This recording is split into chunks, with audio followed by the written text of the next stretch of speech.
오늘 욥기 36장에서도 엘리후의 말이 계속 이어지고 있습니다.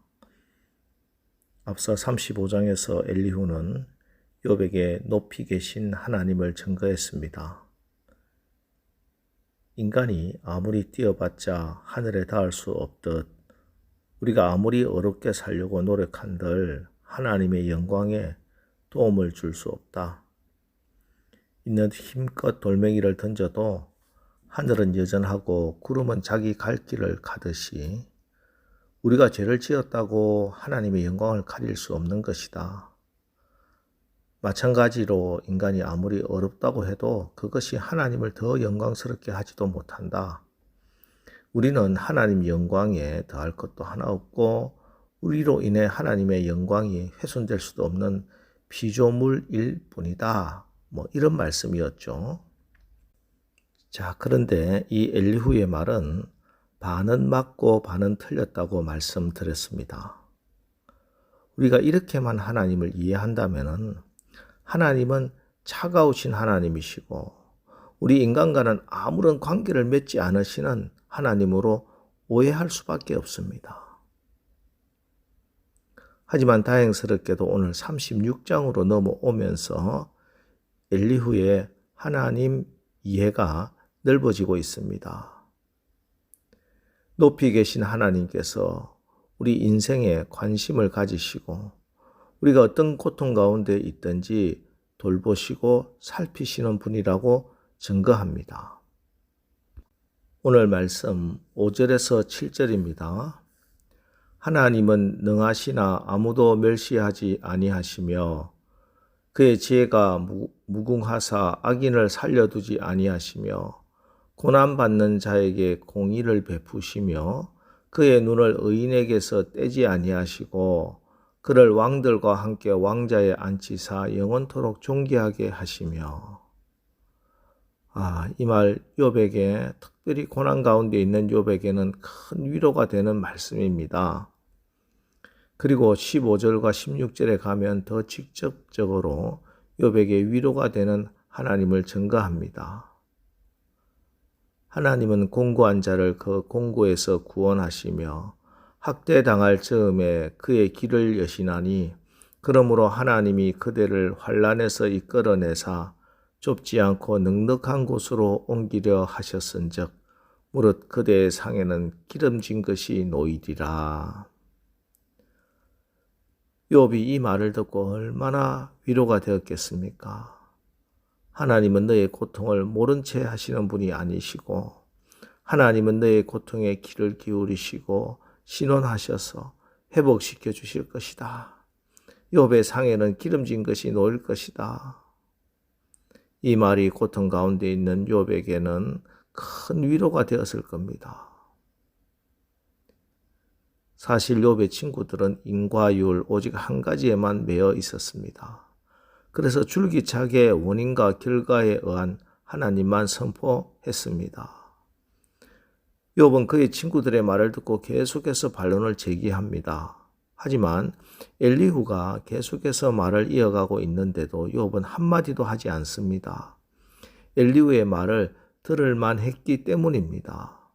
비록 연소했지만, 비록 나이는 어렸지만 엘리후가 이런 말로 하나님을 전할 때 그는 귀를 기울이고 마음을 열고 듣고 있었습니다. 한쪽으로 치우치지 않은 하나님을 증거하고 있기 때문일 것입니다. 그렇습니다. 우리가 믿는 하나님은 하늘 높이 계시는 하나님이시지만 우리의 작은 신음에도 응답하시는 낮은 곳에 임하시는 우리와 함께 하시는 임마누엘 하나님이십니다. 그렇습니다. 천지를 창조하시고 우리의 어떤 것이라도 전혀 영향을 받으시지 않으시는 높으신 절대 거룩하신 그 하나님이 오늘 우리와 함께 하시는 임마누엘 하나님이십니다.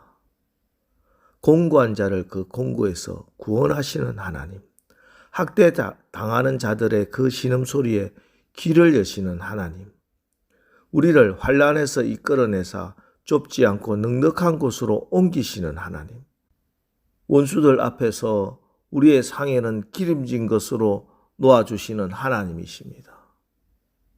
오늘 엘리후의 이 말씀 시편 23편에서 다윗이 경험하고 고백하는 그 하나님입니다.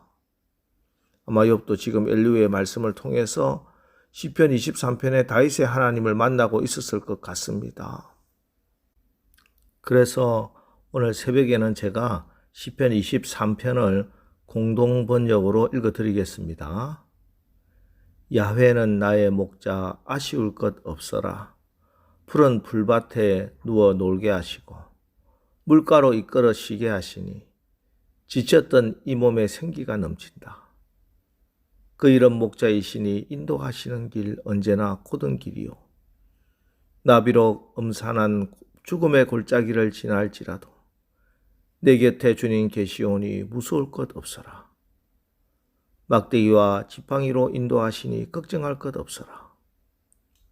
원수들 보라 하는 듯 상을 차려주시고 기름 부어 내 머리에 발라주시니 내 잔이 넘치옵니다. 한평생 은총과 복에 겨워 사는 이 몸 영원히 주님 집에 거하리이다. 아프리카에 계신 어느 선교사가 믿음이라고 하는 단어를 설명하고 싶은데 그곳에는 믿음이라는 단어가 없었대요. 성경을 번역하고 복음을 전하기 위해서는 다른 말은 몰라도 이 믿음이라고 하는 단어는 꼭 번역해야 하는데 어떻게 하면 좋을까? 그래서 하나님 믿음을 설명할 수 있는 지혜를 주세요 하고 기도하였는데 그 나라에 마침 다리 쭉 뻗고 쉴래요 하는 단어가 있었다고 합니다.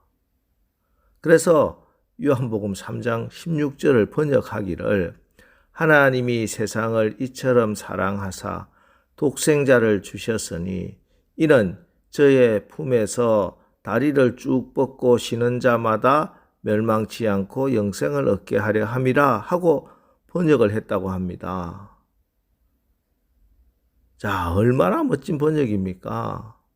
믿음의 가장 큰 능력은요, 어떤 상황 가운데서라도 주님 품 안에 있기에 다리를 쭉 뻗고 쉬는 평안할 수 있는 그것이 가장 큰 믿음이 아니겠습니까? 여러분의 삶에 두려운 일이 있습니까? 미래가 불안하십니까? 예수님의 얼굴을 보시기 바랍니다. 목자 대신 주님의 얼굴이 평안하시거든 여러분 평안하시기 바랍니다. 목자 대신 주님이 아무 일 없다 말씀하시면 아무 일도 일어나지 않을 줄 믿으시기 바랍니다. 우리 주님이 주님의 제자된 우리에게 해주신 약속이 무엇입니까?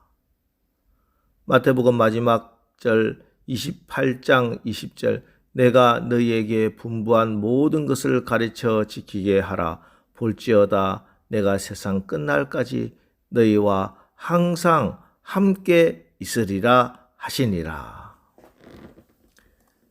예, 우리 주님 임마누엘로 오신 그 주님이 우리와 함께 하시는 줄 믿으시기 바랍니다.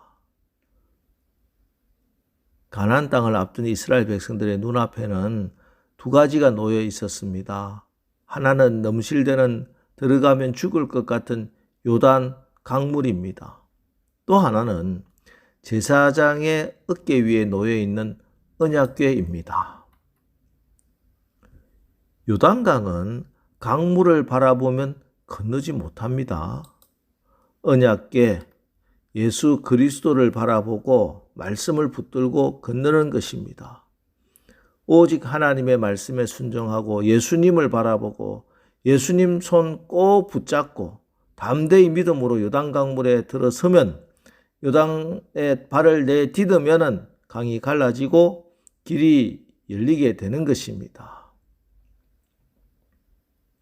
여러분, 하나님은 공고한 자를 그 공고에서 구원하시며 학대당할 즈음에 그의 길을 여시나니 그러므로 하나님이 그대를 환난에서 이끌어내사 좁지 않고 넉넉한 곳으로 옮기려 하셨은즉 무릇 그대의 상에는 기름진 것이 놓이리라.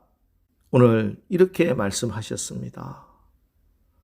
그러니 오늘 여러분의 작은 신음 같은 기도를 주님이 들었고 응답하시는 줄 믿으시고 믿음으로 예수님만 바라보고 승리하는 하루가 되시기를 주님의 이름으로 축원합니다. 기도하겠습니다. 하나님, 거룩하시고 존귀하신 하나님이 우리와 관계하시고자 낮아지시고 낮아지시어 임마누엘 하나님 되시어 미약한 우리 안에 계심을 믿습니다.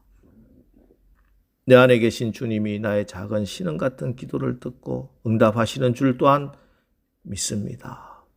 주님이 내 안에 함께 하시니 두렵지 않고 다리를 쭉 뻗고 쉬고 평안할 수 있습니다. 오늘도 이 믿음으로 예수님만 바라보고 예수님 손 꼭 붙들고 승리하게 하옵소서.